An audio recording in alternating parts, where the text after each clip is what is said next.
This is a crippler, Chris Lieben, and you're listening to Story of the Fight.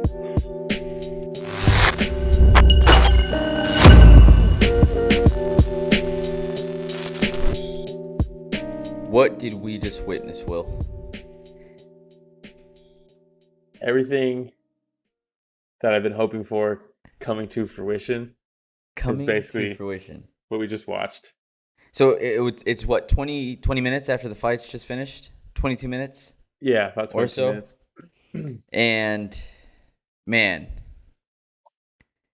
you know what's probably the most impressive thing, though? Is that if you're looking for us anywhere else outside of YouTube, you can find us on Spotify, Breaker, Pocket Cast, Radio Public, Google Podcasts, and Apple Podcasts. Social media is Story of the Fight on Instagram and Twitter. Also here on YouTube, we will answer questions and talk to y'all. Yes. We also have a discussion group over at Facebook, MMA Talk Community by Story of the Fight Podcast. So now that you know where to find us right now, talk to us about what we just witnessed as well, what you witnessed with Jiri Procházka. We've been talking about this guy since his debut. You've been talking about him since before his debut, actually. Watching him in Reyes. And this guy is everything that we've been talking about and more. I'm so excited. So excited. Like, I can't even, dude.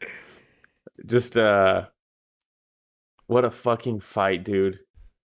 Just from top to, I mean, first of all, I saw people online complaining about the whole card being like, this is what we get after like how amazing 261 was. Like, this is like the trade-off.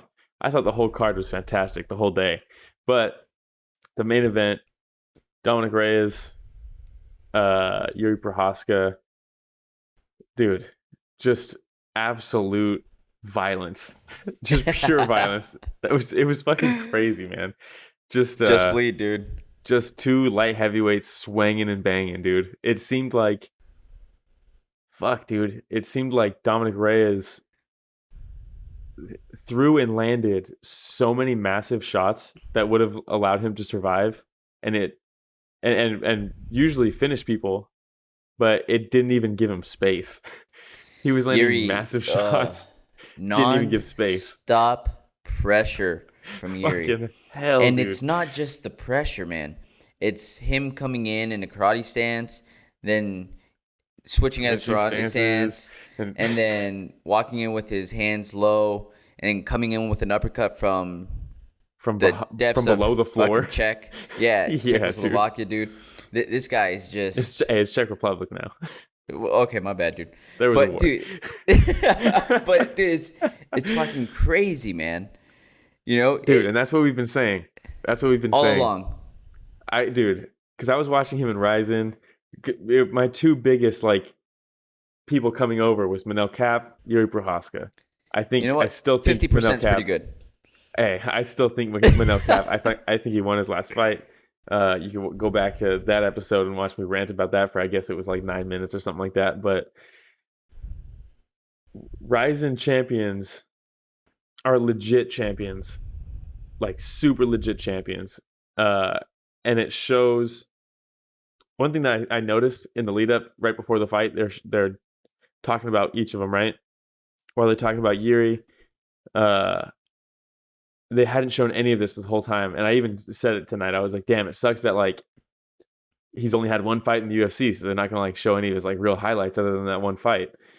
And then co-main's over. We start getting into this fight, and they start showing clips, and it's courtesy of Ryzen. And I was like, hell yeah, because Ryzen knows a lot of people are watching this right now. They're about to be like, who the fuck is this guy? Because he's bursting onto the scene right now. Not a lot of people know who he is. People know who Dominick Reyes is, I guess, but they didn't know Jiri until now. Now everybody does, but Ryzen is like, yeah, you can have our footage. You can have our highlights. Yeah. Because they know what's coming back to them. They know that people are going to see that and say, oh shit, this guy was the Ryzen champ and then came over here for second round knockout against guys that people recognize. Now all of a sudden Ryzen looks a lot more legit. That's what I was hoping for from all this, because dude, Ryzen is putting on awesome fights, and their fighters are now we're realizing very top tier. Dude, 2 fights, now he's getting a title shot? Yeah. Come on. And I believe we both predicted he we would did. be holding the title by the end of this year. And And so we far, it's predicted looking that pretty in good. January. We didn't just predict sure that did. today. Let's make that clear. Let's make that clear. Yeah, Everything about he this looked guy. Fantastic.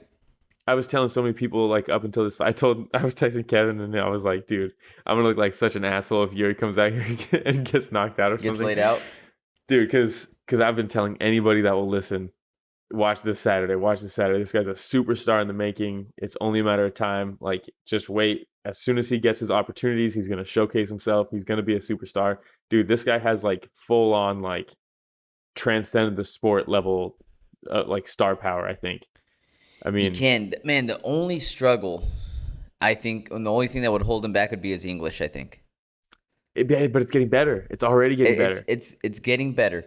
But we saw the post-fight interview, and there were some Made him struggles. repeat the long-ass question. Let's get my man a translator, huh? Dude, no, it's getting better, dude. You watched the last fight? You watched this one? It's definitely getting better. He's getting there, man. But I feel like in America, anytime that somebody struggles with English, it's what holds them back from just full-out stardom. Jose Aldo. Because I'm with you, man. This guy's a fucking superstar in the making. He has the skill set, right? He has the look. He has everything that you're looking for that could be marketable. He's scary. I mean, look at the way that he's finishing absolute monsters. You know, and I want to give props to Dom Reyes, man, because he ate some major shots when he was on his back, throwing some nasty elbows. That up kick he hit Procházka with, the way that he fell on Reyes afterwards, I was like, is he hurt? I thought he was out for a sec. Is this James Vick? What am I watching? And they said, no, this is Jiri. Win now. Yeah, here. And, dude, one thing real quick about the star power thing. I think there's certain things that can overcome the language barrier here for fighters. Because you look at someone like Francis Ngannou, right? Whose English is much better now, right? Obviously, but even then, everybody's going to watch when Francis fights. The guy's a mega star because it's his power and his entertainment level is like undeniable, right? If you have that like it factor, I don't think it matters if you can't really speak English like how me and you are going to right now, you know?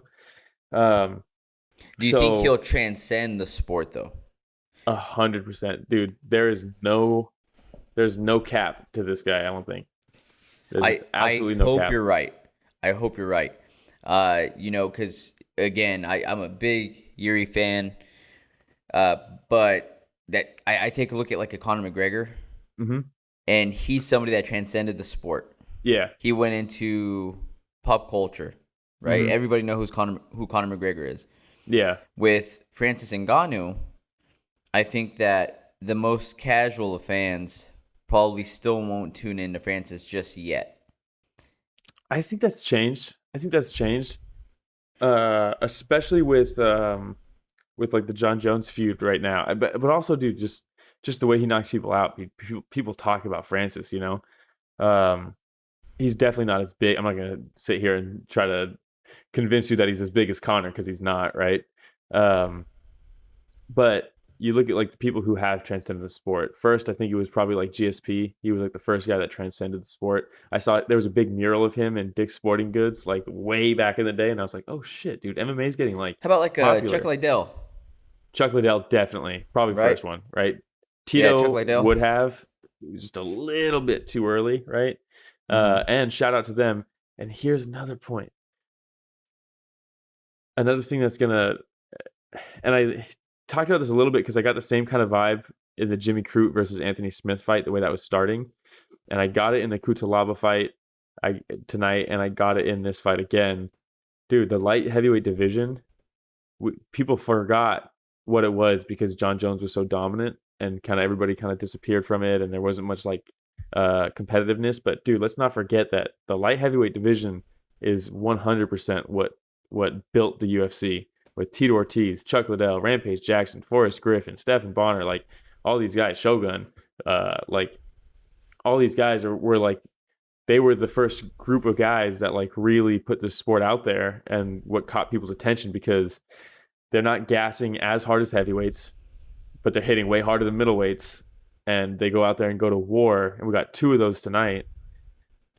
And that, I think, helps launch Jiri into that like stardom, dude. If he gets the belt, I think he beats Glover. I think he beats Jan Blachowicz. I think he beats Glover. Man, the Jan Blachowicz, some of the shots that Jiri took today were concerning. Because he took some... Were they, though? And not to Jiri, because he just ate that shit up. He got hurt once, right? He got hurt once. Like, he got hurt bad once. For me, it's concerning because I was thinking to myself, what if Jan were to catch him with that Polish power?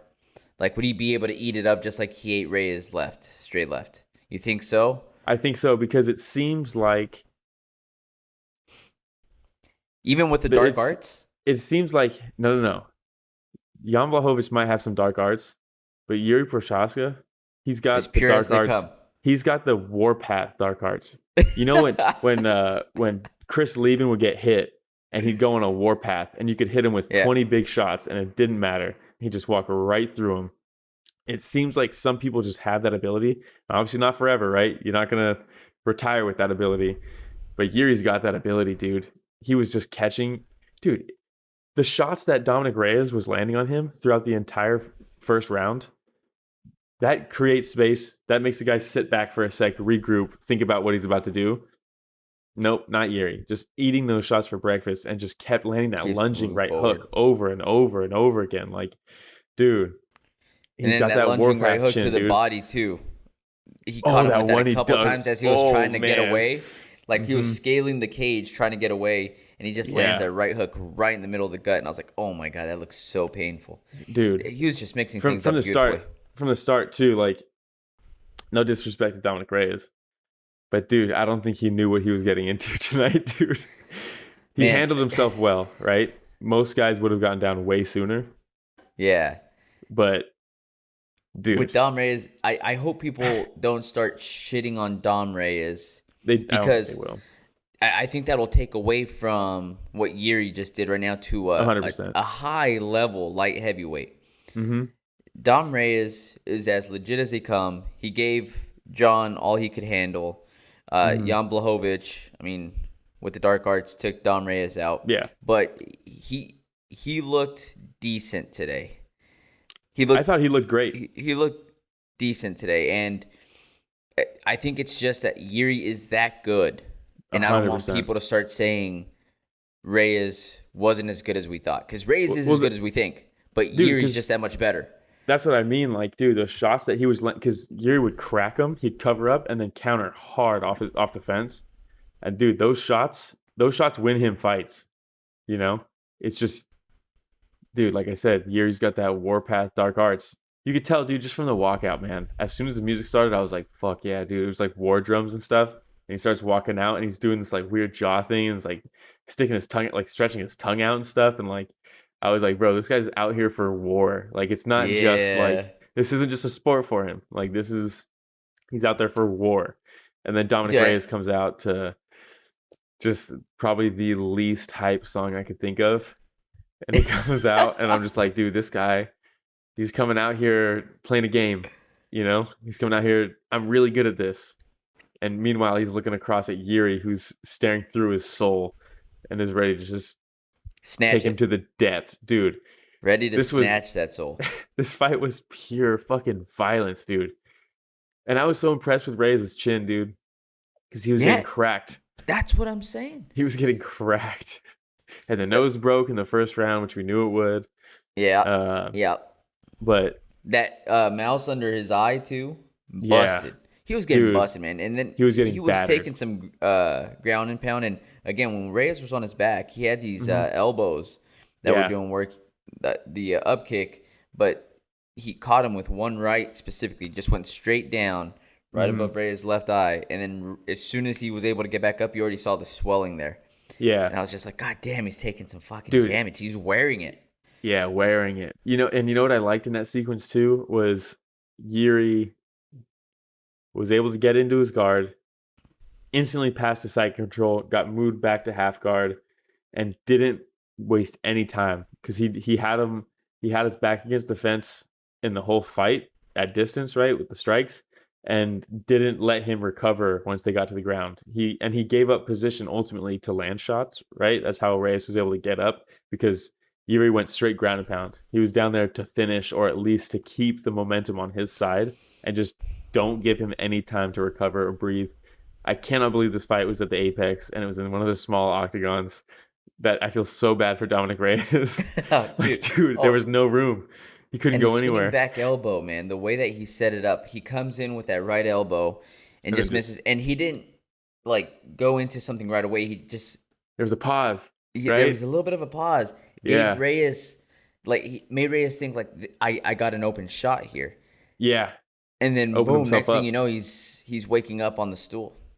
Dude, face first, arm between his legs. That was bad. Out cold. Out. Because his face bounced and slid. Yeah. Still recovered faster than someone else on the prelims that we're going to talk about.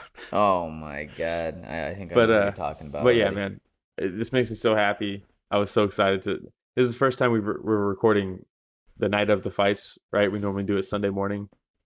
And, dude, I was antsy. Just sitting here. We both hopped on. And I'm just sitting here I don't want to say anything yet. But, I want to say something. And, we just got to start recording because I just had to do it.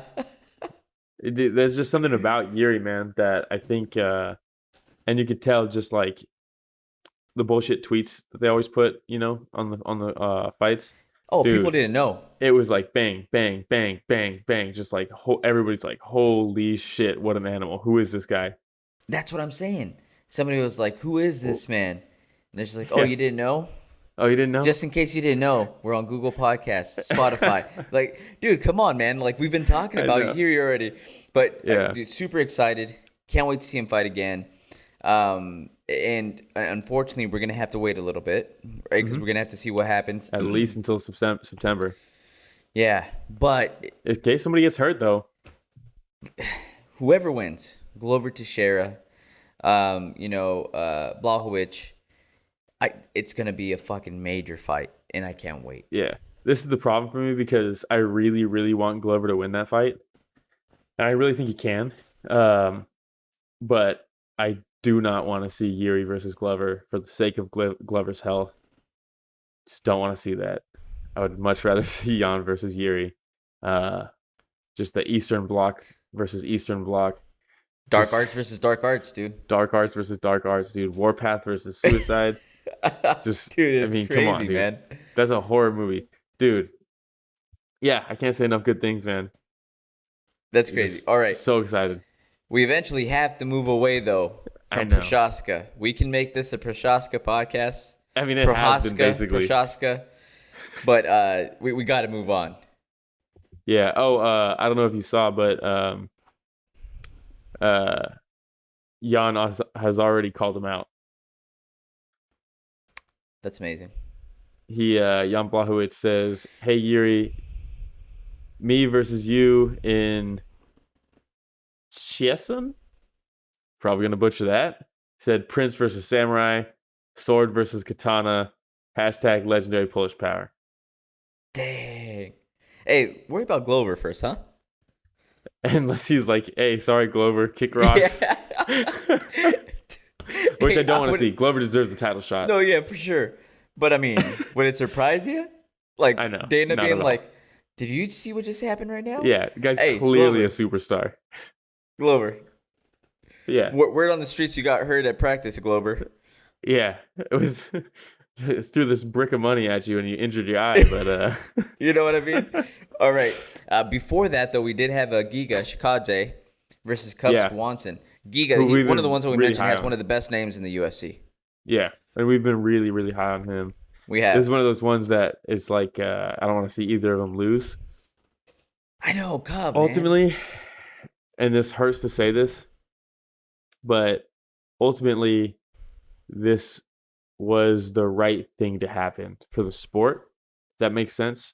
Yeah, passing the torch in a way. Yeah, Cubs had his time. He's had his chances. He's had his title shots. it's Giga's time, you know? Like, it has to happen. That guard has to change, kind of. And I don't think this is it for Cub or anything like that, but if Cub won, are we really going to see another title run for him?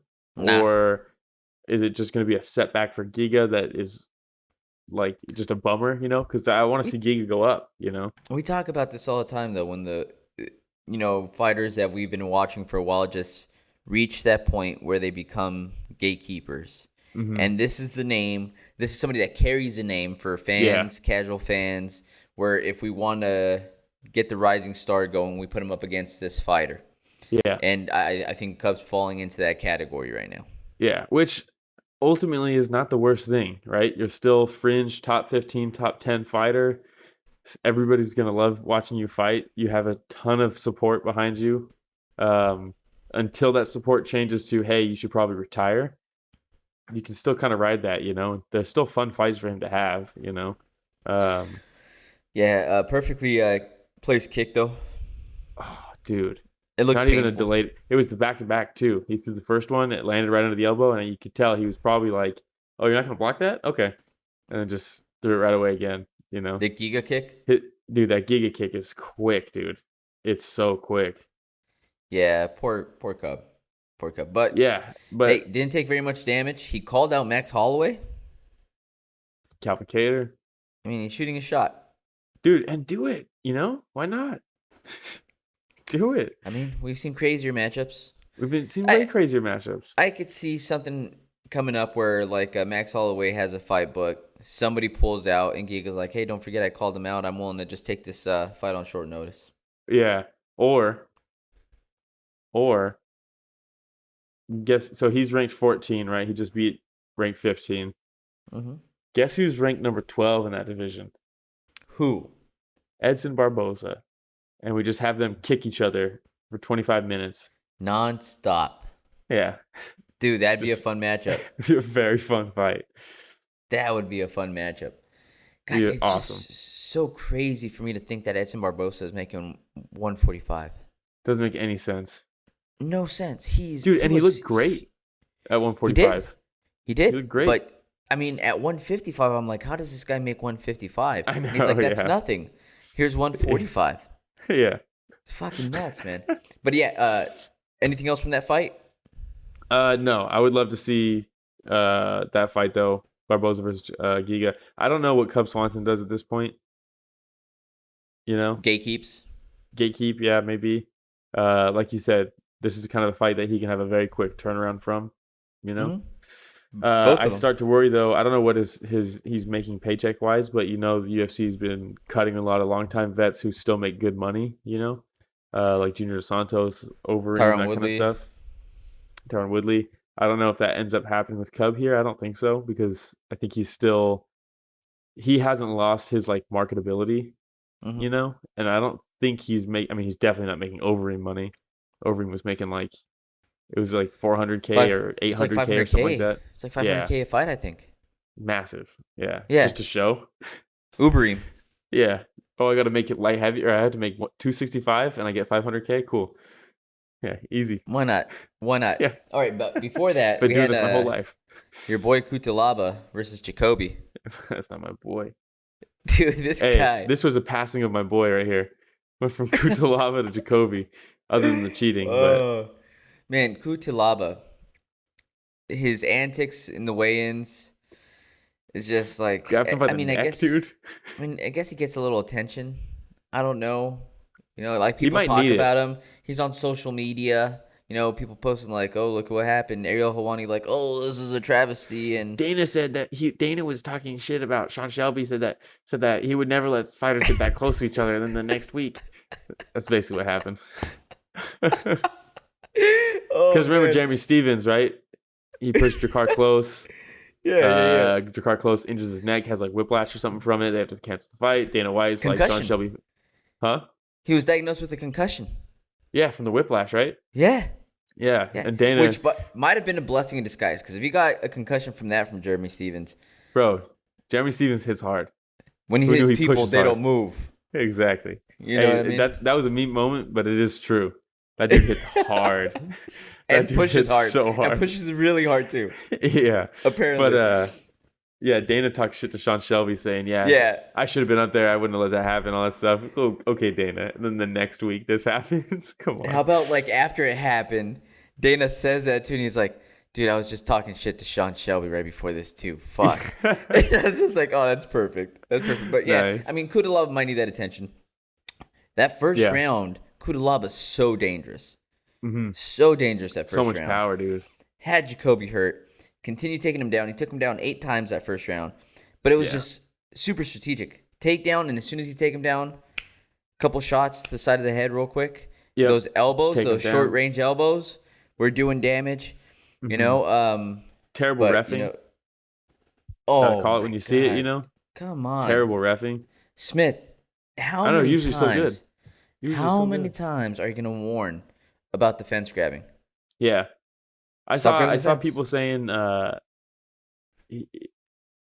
it was probably like harder for him to take a point away from someone who's just getting the shit beat out of them, which I understand as a human, but that's not how the rules work. But yeah, you know, like, come on, man.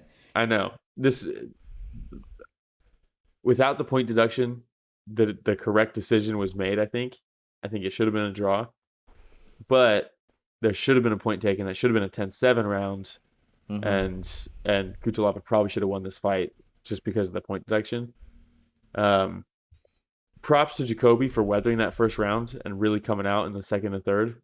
Dude, I saw it in the first round too, even before it went terrible for him. But his jab is quick, dude. Stiff too, very stiff jab. Yeah, just very stiff jab. Sneaks right in. It's so quick. There's no load up on it. Just no. You know what I mean? It's just all of a sudden it's there. Though, man. So much power. Yeah. Just like raw power from Cutelaba. Yeah. All power. Which, I mean, I guess you could see why he just goes balls out in that first round, because he's like, hey, this is what I got. You know what I mean? Like, if I'm going to take him out, like, let's just do it right now. Yeah. First 5 minutes. If you weather the storm, more power to you, you know? Yeah. Less power for me, more power to you. Yeah. Yeah. He didn't do terribly, especially in the third. I thought the third round, he actually kind of got like a little bit of a second wind. Mm-hmm. Not a full wind, but it was I want to say with like 2 minutes left. All of a sudden, his head movement came back. Dude, and he seemed fantastic head movement. Yeah. All of a sudden. With 2 minutes left, I was like, dude, where was this? I know. Like the previous 2.5 minutes and then the 5 minutes in the second round. You wonder if he's like, okay, I know I have a massive lead in the first. I'm going to kind of take this second round off and come on halfway through the third round and try to finish this out strong, and maybe that'll swing 2 rounds. Well, that was his plan. It was masterful execution. Hey, it worked for one of the judges too. True. One of the judges gave him I don't know. I mean, this was terrible kind of judging all tonight. Night the judging. Terrible judging was tonight. Awful. Now, before that, Sean Strickland and Jotko. Yeah. Dude, Strickland almost reminds me of like Mike Myers. Just constantly walking forward. Just staring him, walking forward. Not even in a fight stance. No. And I was like this and just... Yeah. Dude, that's what you read my mind right now. Just the exact same expression, hands right here, and just slowly pacing towards you. And no matter where you're going to go, he's just going to go in that direction. And I was just like, dude, that's creepy. Boom, boom. Just straight punches. Dude, Jotko, I want to like him so bad. You know, he's got the Vegeta tattoo on his arm. Give respect for that. But ultimately, I will always remember him for being the fighter that when we were live in Texas, Tony fell asleep. Oh. And he fell asleep during a fight. And it was David Branch versus Jotko. Versus Jotko. So I'll always remember him as the fight that was so boring that Tony literally fell asleep at the arena. Dude, I gotta find this picture so we can post it on the podcast. I have it's on my Instagram. Let's okay, we gotta send it up. We'll put it on there. We'll send it to Richard Casual so he could put it on there, because I remember thinking live UFC event, thousands of fans screaming, and my boy, falling asleep in the middle of a fight. Yeah. And I don't blame him. Yeah, Branch and Jotko, thanks a lot. Yeah, but Sean Strickland, cardio, insanely impressive. Probably because he doesn't waste anything, right? He's very efficient. Just throws when he needs to. He's not wasting energy with crazy head movement. He does roll with shots pretty well, but what he does extremely well, maybe some of the best I've seen in the UFC, to be honest, is framing shots. Shots end up here and here. They don't even get to here. He's framing stuff out here and landing his straights off of it. It helps that Jotko was throwing looping shots the whole time. Those are much easier to frame way out here. Yep. But still, I mean, almost every shot he was able to block way far out and was just framing on everything he was doing. And that helps you fight in that style where you're just standing right in front of somebody. He was within punching range, almost elbow range the whole fight. He's so close. He just stays right close to you.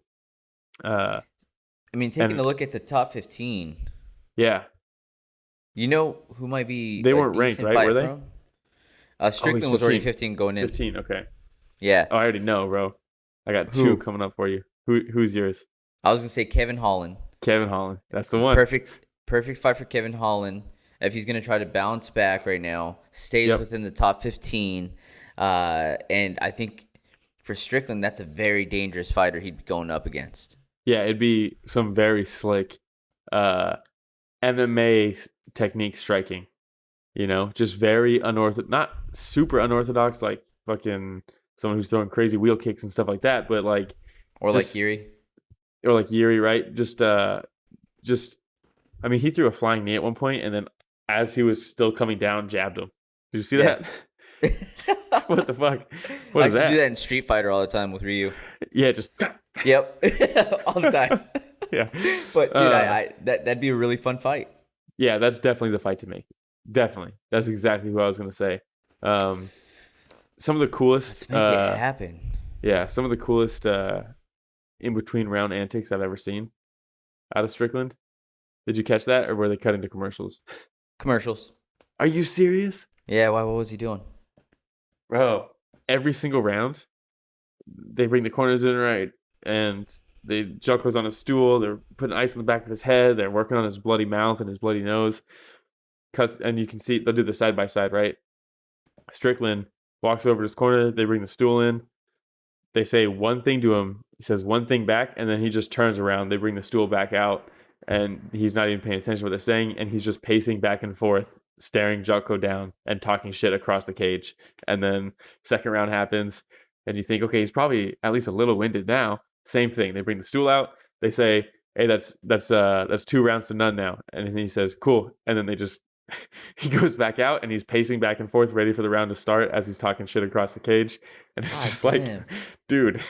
If you're Jotko, you're like, no. Yeah. Like, no. Do I have to go back out there? Yeah. Mike Myers is still at it. No. Yeah, dude, it was some of the coolest in between round antics I've ever seen. You know, his coaches are probably just like, ESPN would just let that shit roll, man. I know. Like, they gotta give us an option. Yeah. You gotta get the BT Sport feed. Here I am. I'm a part owner of the UFC now. Likewise. And I can't allow this type of stuff to happen. Likewise. And I will continue doing it until they come up with a better solution. You know, even if they gave me an option, they're like, hey, instead of $4.99 a month, pay $7.99 a month, and you get an ad-free UFC event shit. Like, I'd pay it. What's the difference between the ESPN Plus and Fight Pass? Like, is just the extensive catalog that Fight Pass has? They have an extensive catalog, but I don't think you can watch the fights. Not the live. Yeah, you can't do live. Is that the trade-off? So you get that on ESPN Plus. You get history catalog and Fight Pass and live ESPN Plus. Look, dude, I don't have Fight Pass, but that's what I'm guessing it is. Does ESPN Plus? But you can watch at least the ESPN stuff after the fact, or no? Yeah, you can watch some, and then after a month, you'll get some of the older pay-per-view events on there. Like the other day, I was in the garage watching some of the older Amanda Nunes fights and shit like that were pay-per-view. But do they have prize? No. See, I can't. Yeah, so that's what you get in Fight Pass. That's what you get in Fight Pass. Yeah. Hey, nice shirt, by the way. It's a great shirt. You know, it's a multi-blend, and It's a very high quality screen print, you know. Dude, so the fight before that with Merab and Cody Stamann, dude, what a fucking fight. Dude, the first round at least. First round of this fight, watching it, I was like, dude, this is a fight that I hope we see again when Merab has the belt. Because it's inevitable. Merab's going to get the belt, I think, eventually. And, dude, that first round was so fucking fun. And the whole fight was fun. But you could see Merab just starting to kind of run away with it. But that first round was like, dude, this is a fucking banger. It was some so of the crazy. Like, wrestling transitions from both of them. Oh, my God. And it's not like they were just wrestling each other nonstop. You know what I mean? It was like they were mixing so much in. Even Merab says, like, it's martial arts. Yeah. Like, I it's not just wrestling. I'm going to come in and do. I can strike. I could, do jiu-jitsu. Dude, did you see he got that, like, head and arm hold, kind of, not like a choke or anything, and then just ran to the ground and pulled him down with him? I was like, yes. And they even pointed that out. I was like, oh, that was interesting. Yeah. Dude, absolutely it was such a fun fight, though. I really like Merab. I like Merab a lot, too. The real question is, though, with his boy holding the belt right now. What happened at 135? There? Yes. Do we have Sarah Longo say, Merab's our boy? Or, who do you think, if Merab holds the belt or Funkmaster holds the belt right now, who holds it longer? Merab. Right? So, business decision, you think that Sarah Longo would be like, I don't think they'll ever have to come to that point because by the time Merab gets to title challenger status, I don't think Aljamain's going to have the belt. You know? Yeah, probably not. Unless he goes through more surgeries and holds it by the end until the end of the year.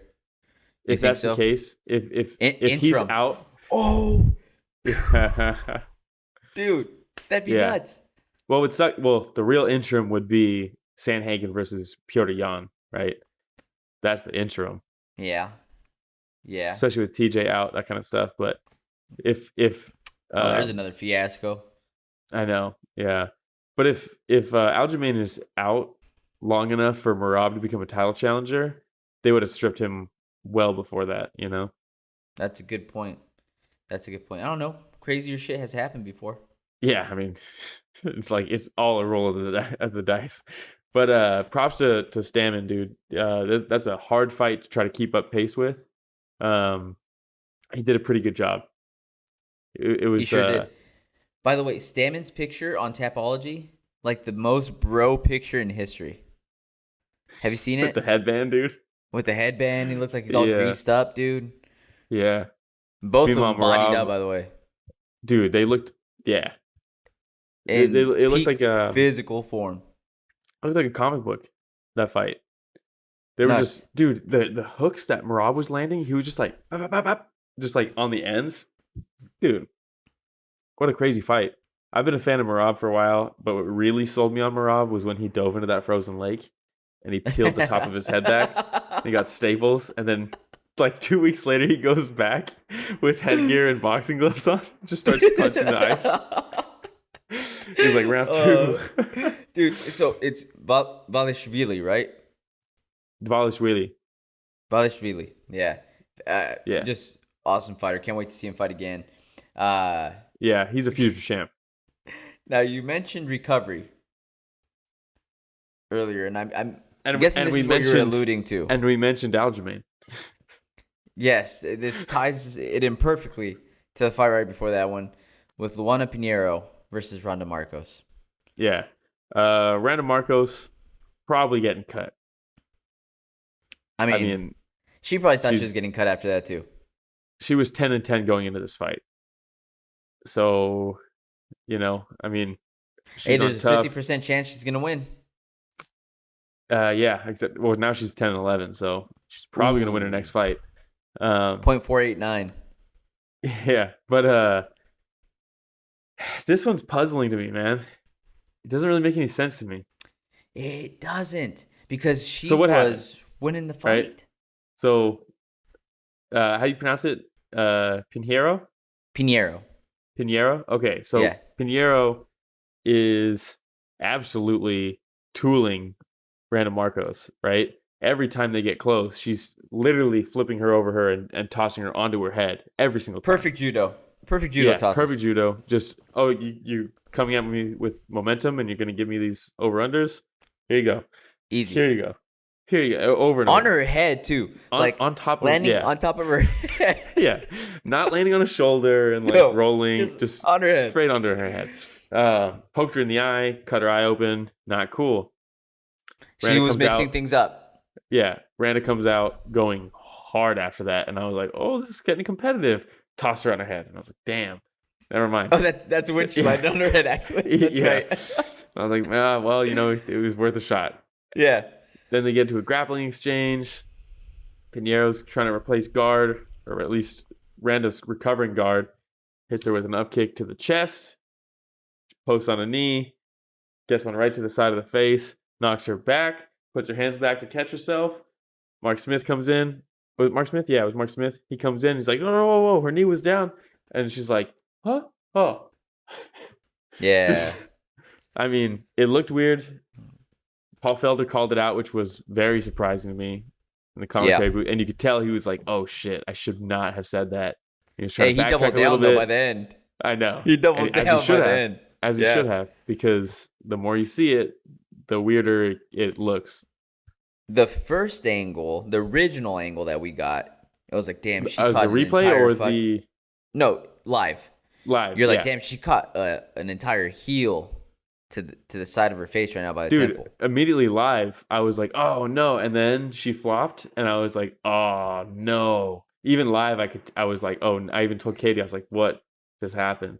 But that other angle from the other side where you see the toes, it was mostly this. Yeah, the toes smack her on the face, and I was like, oh, still a hard shot, yeah, right? It was more of a push though than a knockout blow. I mean, who knows? I mean, probably would have knocked me out, but like, but it was, if anything, it was a flash knockdown. She put her hands go back, and as soon as Mark Smith starts to interrupt the fight, she falls back completely, and her arms go from here to catch herself to here. I'm splayed out, like, oh my god. And then she's just like staring at the ceiling while they're like trying to talk to her. And then apparently she asked, did I lose? Yeah. I don't know what the fuck's that about. But and then Aljamain Sterling, yeah, with his post saying something. Hey, you know what? You embrace it. At this point, embrace it. He took it too far already, right? Where he was like partying and stuff and defending himself and all this stuff that people started hating him. Now you embrace it. You organically made people hate you because you were being stupid.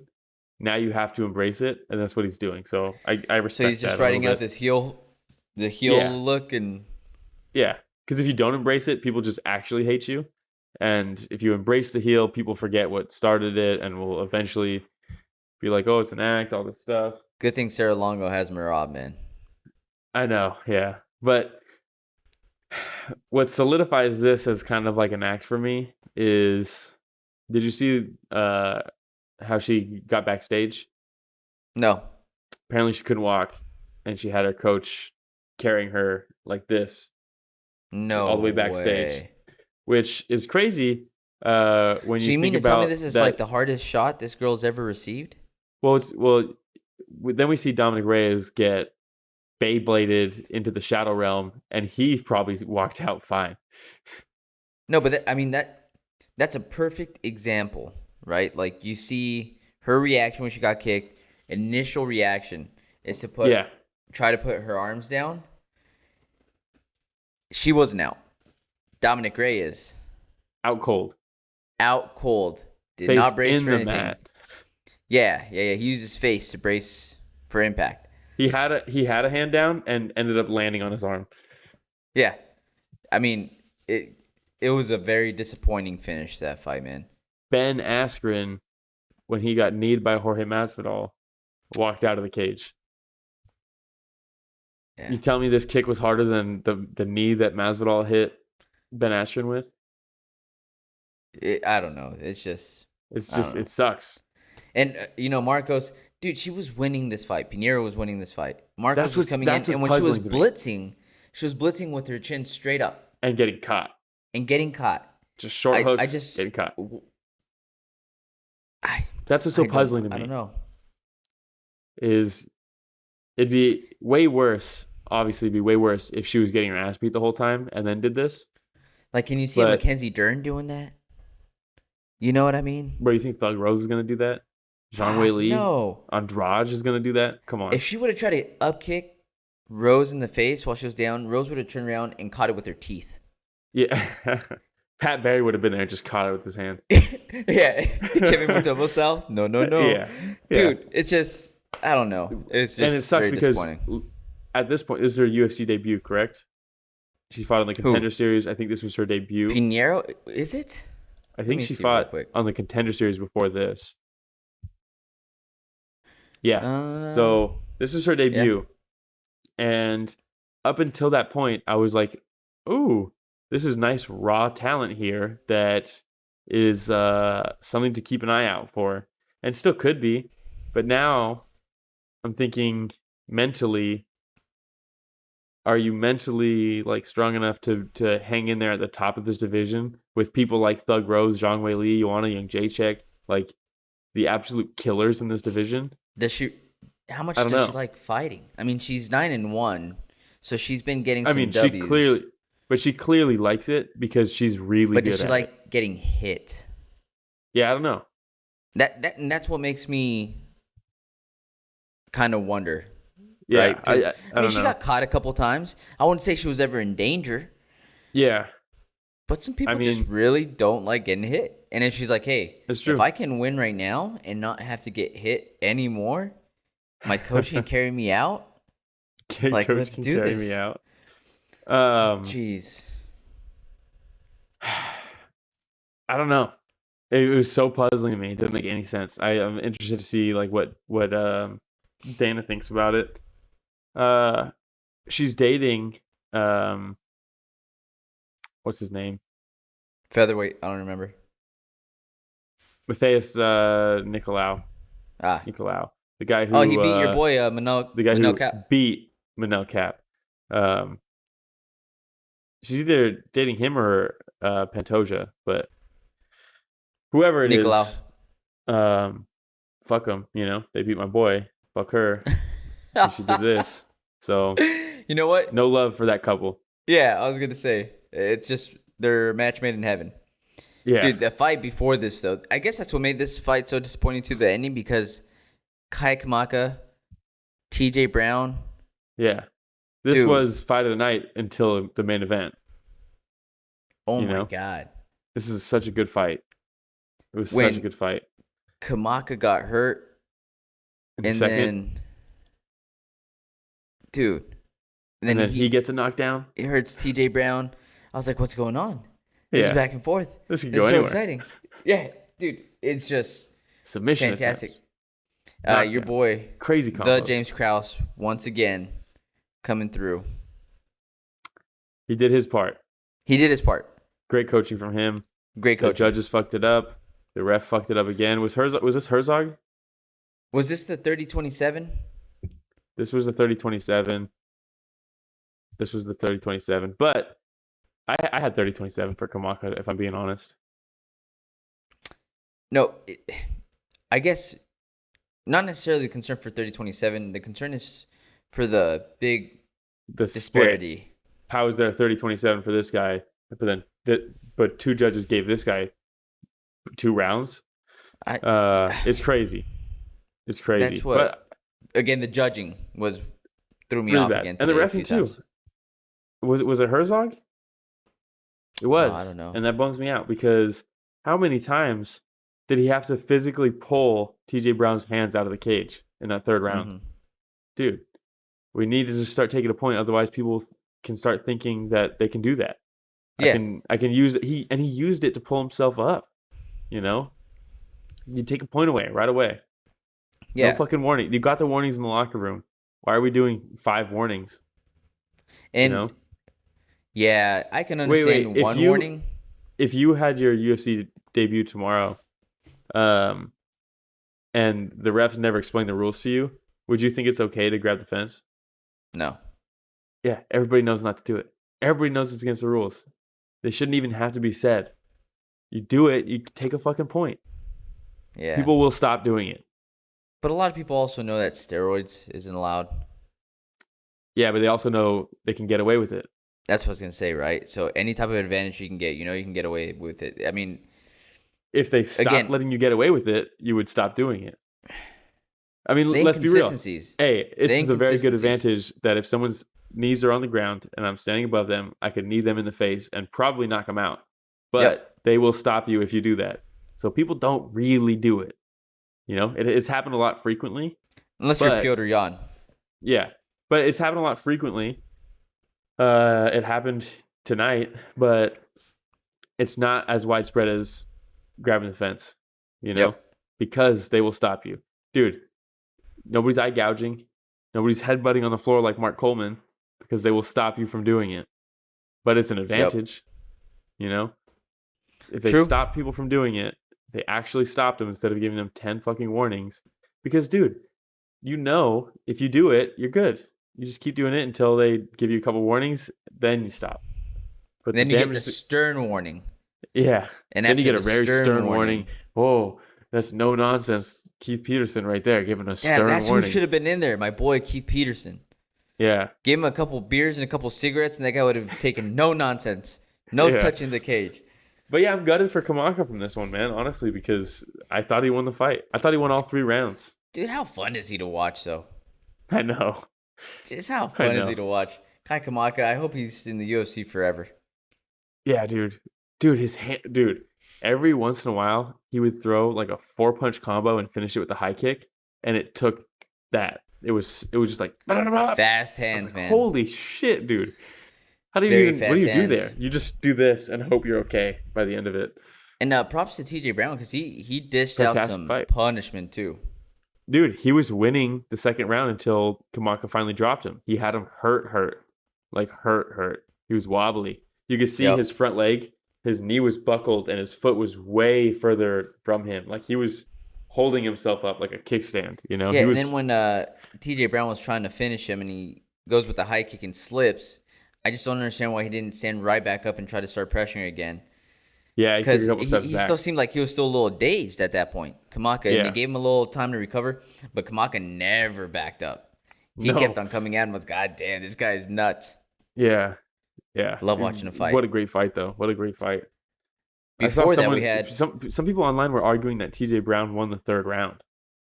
I don't know how that. The only round I could see him winning is the first. The third round. Was it on Reddit?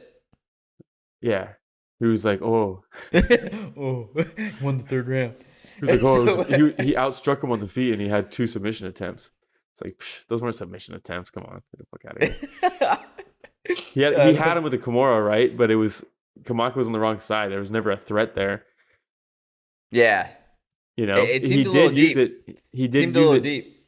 It was deep, but it was nothing. There was zero danger. But what he did do with it was he used it to create space, because when he does that, Kamaka doesn't have an underhook with that arm because it's up here, and he used that to get to his feet, which that's awesome. But to call it like it was close to a finish. Our boy Christian. Shout out Christian. Haven't seen him in a while. Christian. We used to work with him. Christian Lopez. Yeah, caught me in a Kimura. I know a lot of Christians. And dude, like after I was caught in the Kimura, and I tried to weather the storm as long as I could, I couldn't move my arm for the next fucking 5 minutes. Yeah, I couldn't lift my arm.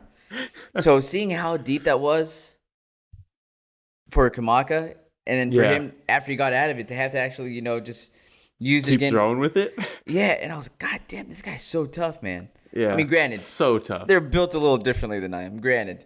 A little bit. Yeah. But still, looked super painful. But the fight before that, Botelho versus Carolina. This was a fight.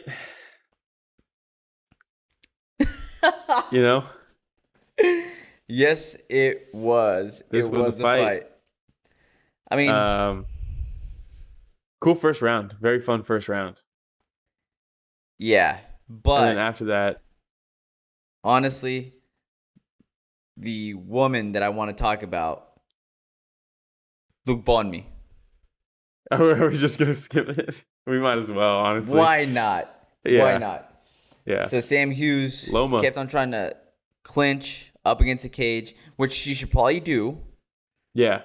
But when you're getting pieced up leading up to that, and you're probably already losing the round, you're probably not going to win the round afterwards by clinching and then doing the good old Kamaru foot stomps. You know, I was really worried that the decision was going to go to Hughes because of just the controlled time on the fence.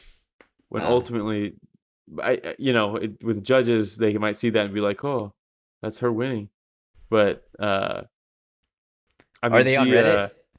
Yeah, but I mean, probably I'll talk shit to him on there too. But Sam Hughes, dude, her this is one of those examples of like, you might be a very good Thai boxer and really excel in Thai boxing, but then when you come over to the UFC and it's MMA style striking, it's just a different look that you might not be used to. Dude, some of the shots she was landing when she would dart in and cut the angle off the other side, you could tell Loma was looking like she would get hit like a couple times and then like react, and then Hughes was already gone. And I was like, oh fuck, man, that's a hole, because a lot of people are looking at Loma to kind of quickly rise into this division and be a contender. And I don't know if it's going to happen, to be honest. I mean, the girl's 6-2. Yeah. So I don't is she know in how Muay Thai, quickly she'll be able to rise. Yeah, but I mean, what is she in Muay Thai? She's like, I don't know, 150 and some like kind of champion, right? Like a Yeah. long reigning champion and superstar. But dude, those knees off the clinch, They're like so different, man. Oh my god, because you'll see it every once in a while, and you're like, okay, that looks painful. But like the way that her knee would come up and dig, And then in, and dig, and I was just like, oh, that you know looks who so painful. long time has done that for like really well, and I think he gets overlooked in his game, especially now because he's older. But fucking Cowboy, dude. I forgot which fight it was, but there was a fight one time where it was when he was older too. Maybe it was the Alex Hernandez fight where someone was clinching him and was like throwing like just like standard knees, and then all of a sudden Cowboy's like, "Oh, are we throwing knees in the clinch? Hold up!" And it was just like piercing through. He was like kneeing them in the spine through their gut. You know what I mean? Like just like stabbing into them, and it's like, dude, there's levels to clinches or knees in the clinch. Dude, prime Cowboy. Yeah, so much fun. Damn, that's much one fun. I'm gonna miss, dude. That is one fighter I'm gonna miss. Ooh. Yeah, just like because people forget. Hey, I'll be honest, I already miss him. Me too. People forget though. Before Kevin Holland called Big Mouth, it was call Cowboy. Yeah. Who's gonna take this fight? Call Cowboy. Call Cowboy. We need a fighter in 3 days in the UK. Call Cowboy. Yeah, and he'll do it for 40 grand. Dude, fuck, man. I hope UFC takes care of him. I think they have already. I think he makes 40 grand for fights, and I think he gets a lot of stuff under the table. I hope so. Plus, he also had his Conor fight, right? So that should have helped. Didn't make much money on that. Off pay-per-view buys, you don't think so? Didn't get any pay-per-view points. How does that happen? Just wanted to take the fight. No. I swear to God. Did not make pay-per-view points for that fight. He had to have gotten paid more than what they said. Dude, I promise you, he did not get pay-per-view points. What? I know. That's crazy. I know. Maybe under the table then? Yeah, maybe. Fuck. Hey, I know you just got shouldered into another dimension in the first 40 seconds of the fight, but back to Ireland. Here's some money. Damn, dude. Well, that sucks. But yeah, but he's doing all right. He's doing all right. Lookboonmee looks over in the BMF ranch.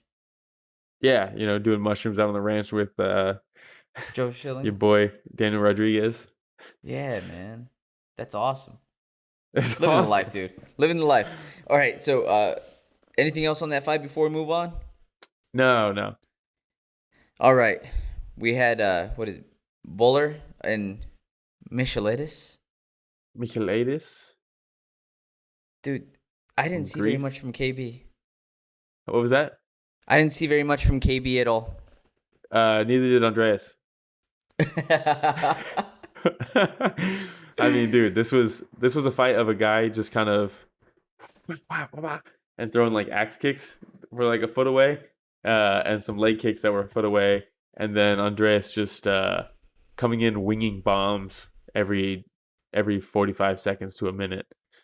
Yeah, dude, Andreas was landing some pretty big shots. Yeah. But dude, not the most exciting fight. Let's be real, KB's probably gone after that. Probably. In the post-fight interview, Andreas was like, I don't know how the last guy knocked him out. Like, what the fuck? 'Cause, dude, he was landing big shots, dude. He was swinging haymakers the whole fight. Just try harder next time, Andreas. Yeah, maybe don't punch with 30%, you know? Word for Kamaru, man. Moving all the way up, remember that? He's like, man, I just gave 70% today. Yeah. Dan was like, are you fucking kidding me? Yeah. You gonna say that shit after you got it? And then the fight that started off, Felipe Colares versus Luke Sanders. I love this fight. This fight was fucking awesome. It was a good fight. Sanders in the first round looked like this was going to be a long night for Colares. And then it kind of started changing tides in the second. And then in the third was kind of more of the second. And Colares just looking, dude, that's what you look for, right? We say it time and time and again, and we saw it with Jiri, right? You want people to be tested. Jiri got rocked, shot for the takedown, ended up landing a big ground and pound, got the win. Colares got the shit beat out of him for 5 minutes, and then won the next 2 rounds. You know, ended up taking his back. One of the biggest things that bothered me, though, probably outside of my heart being kicked in half when Cub Swanson lost, and the illegal up kick, that whole fiasco, this was probably the thing that bothered me the most of the night. Was at the end of the second round, he had his back, Sanders is belly down, Colares is on top, and there's 10 seconds left, he starts hitting him, right? And he lands like 2 punches, and then he's already looking at the ref like, come on, stop it. Yeah. I was like, bro, what are you doing? You hit him twice. Like, he's not going to stop it. Man, in Saunders there with the he just looked to get really gassed. Yeah, he did. Like super gassed. I mean, he put a lot out in that first round. He did. But it just makes me wonder, man, if he would have just kept a little bit in the tank, I think he probably would have been able to take it. Yeah, and honestly, that's a big if though. Yeah, and at 145, you should be able to go 3 rounds.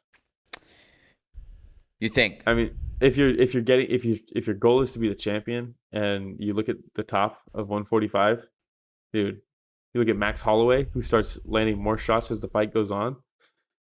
Dude. Oh yeah. If you got 1 round in you, that's not going to cut it. Man, and I just thought about it right now. We're so excited to talk about Jiri Procházka.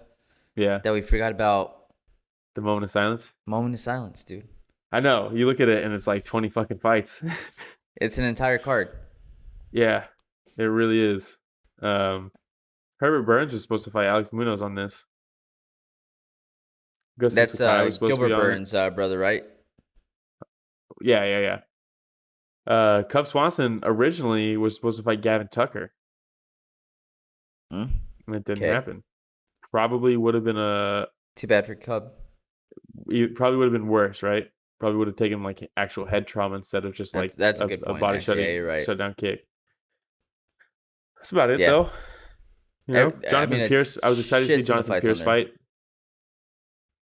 Yeah, a lot of fights, but I don't think anything that anybody would really miss. No. Well, that's it. UFC 25, Violence. I believe you nicknamed it, right? Pure violence. Fucking war, Jiri. Win now here. Everybody better be ready now, dude, you know? Quick thing for you before we end this thing. Diego the Nightmare Sanchez gets released. Oh, I was hoping you weren't ever going to bring this up, to be honest. So, for Will's wisdom, talk to me about this. Not just mixed martial arts, I should say. Martial arts has always had people who want to take advantage of people who are pushing themselves out of their comfort zone and getting into martial arts, because most people don't get into martial arts going into it like I'm the fucking best and I'm gonna be really good at this. I'm doing all this stuff. Most people who start their first day are terrified, you know? And if they're not terrified, they're at least nervous or uneasy about it, not sure what to expect. It's not something they would normally do, maybe, and they're trying to, for whatever reason, maybe they're doing it for a sport, maybe they're doing it to gain some discipline, or maybe just to get in shape. But all of those things almost come from like at least a certain level of like insecurity, right?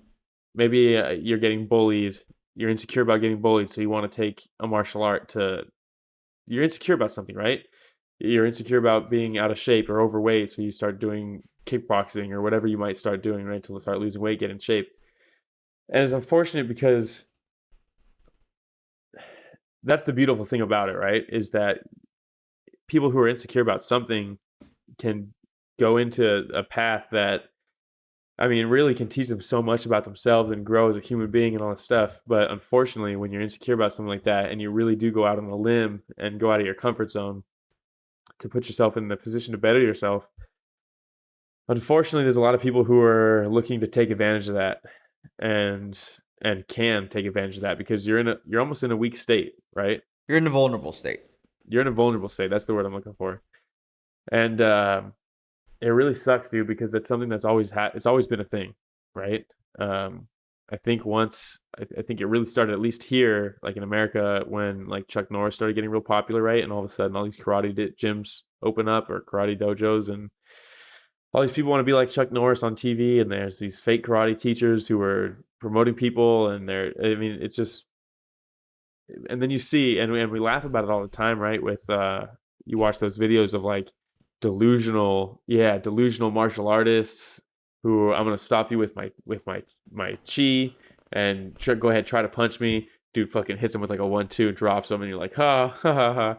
But what you don't realize is, for every one of those guys, and when you watch one of those videos, that guy has a full class. He has a group of students that trust this person, who are vulnerable around this person, who are looking at this person to teach them something that will better their lives and grow them as a human being.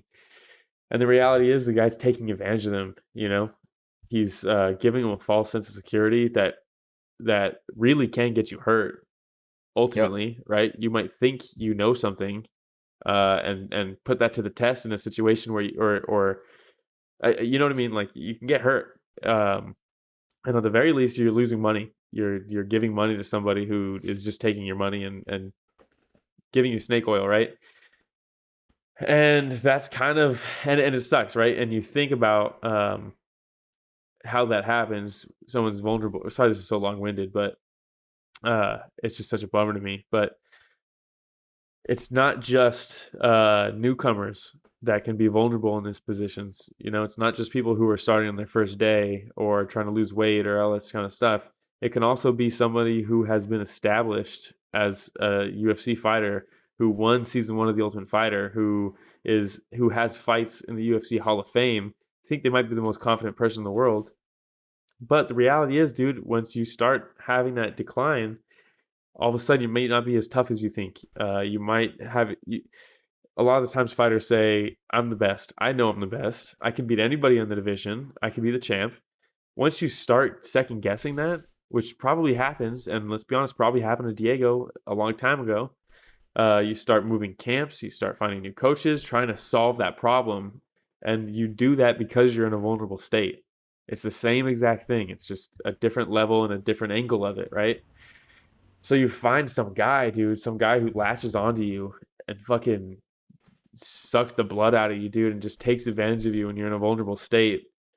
And Diego was always kind of like a holistic guy who is very like Zen and like, which is spiritual. I'm not saying that's bad or anything. Like, he's a very spiritual guy, and there's nothing wrong with that. You could say the same thing that makes Jiri Procházka so intriguing and stuff like that is because he's also very spiritual, right?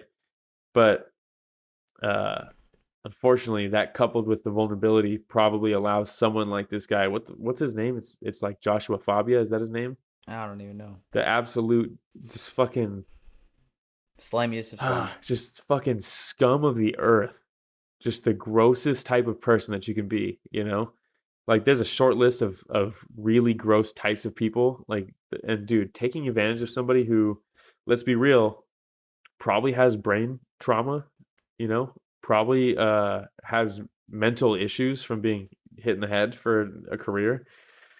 And you take advantage of someone like that and absolutely run their career to the ground, and you know he's making money off of them, and you know Diego's getting paid well because Dana has a soft spot for the guys from Ultimate Fighter Season 1. So much of a soft spot that Diego pulled out of that fight, right? He didn't get medically cleared. Something like that happened, right? And they start asking questions. They pull him from the fight. They release him. Fight doesn't even happen, doesn't even get close to happening. And he gets his show money. He gets his win bonus, and he gets a performance of the night bonus. The fight didn't even happen. That does not happen to anybody but Diego or somebody from Ultimate Fighter Season 1. You know, they have a soft spot, and then you wonder how much of that money went to fucking Fabia. You know, this just fucking scumbag, dude. Like, you see the videos of him training, and he's like walking around shit, and everybody laughs. Everybody laughs at the video. I laughed at the video when I first saw it. I think we talked about it and we laughed, but then fuck, man, you stop and think about it, and the guy has a group. He's a fucking cult leader, you know? We should be looking at this as not as look at this fucking funny martial arts instructor. Have you seen the video of him chasing after people with a knife? Yeah. Yeah.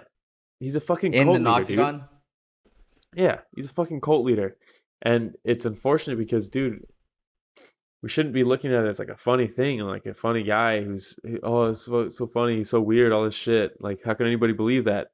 We should be looking at that. We should be looking at like, dude, this is a thing that happens not just in martial arts, but with religion and things like that, right? Where people are vulnerable. People join Scientology because they're fucking vulnerable. You know, like Tom Cruise. Fuck, we're gonna get sued. I shouldn't have said that, but but it's unfortunate, dude. For every one of those guys, there's like at least 10 people who are getting blood sucked out of them, and the worst part is, you know, people close to them are trying to tell them, and you get so fixated on this guy that you start losing friends and losing mentors and losing people who really ultimately just want to help you, and you think they're out to get you, and that they just don't see it, and you guys are fucking like, you know what I mean? So the whole thing is just fucking so depressing to me, man. Like, the more I think about it, just fucking sucks. And I mean, he ruined his career. He didn't have much left in the UFC to begin. Like, if we're being honest, but if the guy loved to fight and he was going out there and fighting, and before Fabia shows up, he was still in entertaining fights, you know, even if he was losing, and he was still making good money.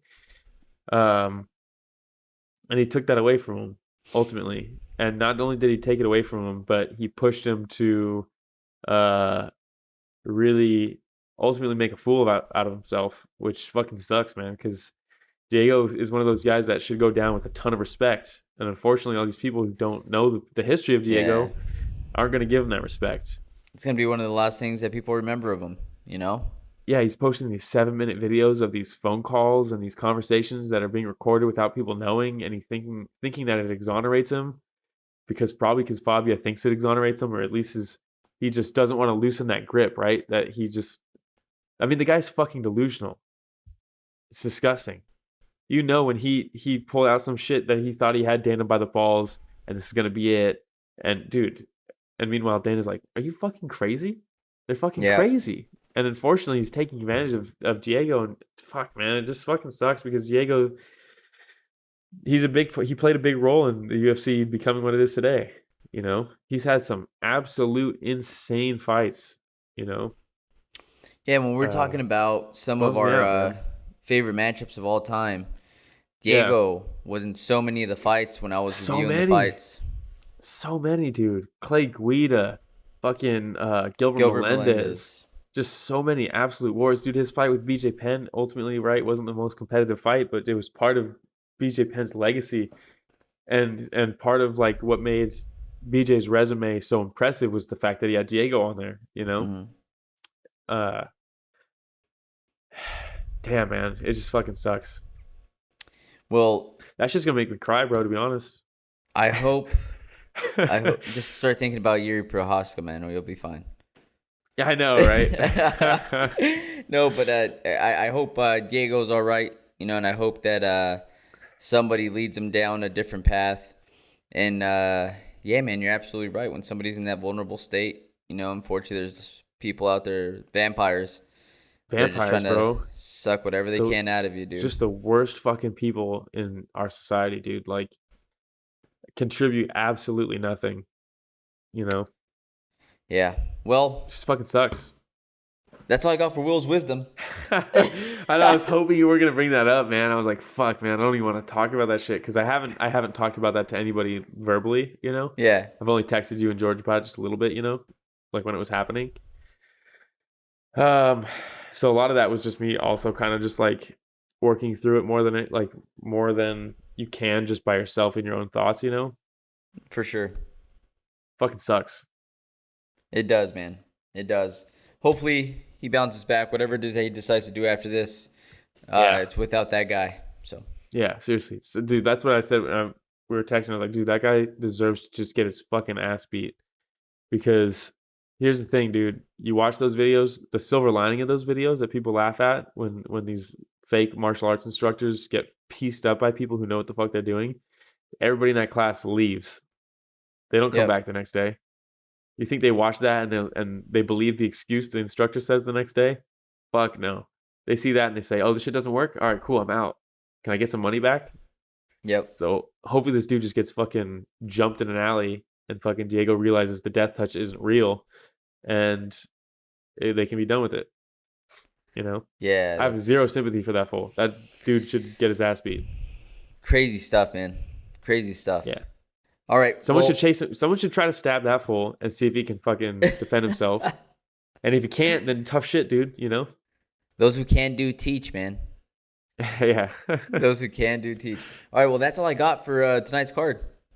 Yeah, same. It was a little interesting covering the fights 20 minutes after the very last fight. Yeah, it's currently 1:10 in the morning over here in the future. Yeah. I'll be flying into California tomorrow. We'll get together, have some dinner or something. Get together, have a few drinks. Dinner with the boys, dude. All right. Everybody, thank you for listening. Another week of Story of the Fight.